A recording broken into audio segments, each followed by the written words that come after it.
சில பேர்லாம் நம்ம அப்படியே தூக்கி வச்சு கொண்டாடுவோம், என்னதான் அவங்க இப்ப இல்லைனா கூட. அதுக்கு பெஸ்ட் எக்ஸாம்பிள் பாத்தீங்கன்னா மைக்கேல் ஜாக்சன். பேரை சொன்னாலே சும்மா அதிருதுல.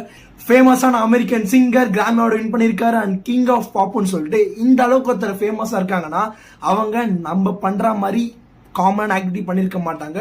டிஃப்ரெண்டான யூனிக்கான ஹேபிட் இருக்கிறதுனால தான் அந்த அளவுக்கு வந்திருக்காங்க. ஸோ அப்படிப்பட்ட மைக்கேல் ஜாக்சன் ஃபாலோ பண்ண சில ஆக்டிவிட்டி தான் உங்கள்கிட்ட சொல்ல போறேன். அதுக்கு முன்னாடி இந்த ரகசியத்தை தெரிஞ்சதுக்கு முன்னாடி மறக்காம நான் ஃபாலோ பண்ணிக்குவோம்.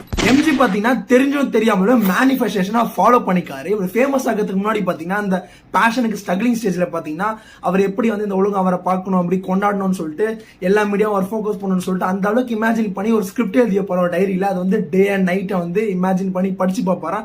அப்படி படிக்கும் போது அவர் வந்து மோட்டிவேட் ஆகி அவர் எஃபோர்ட்ல அவரோட ஒர்க்ல வந்து அதிகமான எஃபோர்ட் போட்டு நிறைய ஒர்க் பண்ண வரா.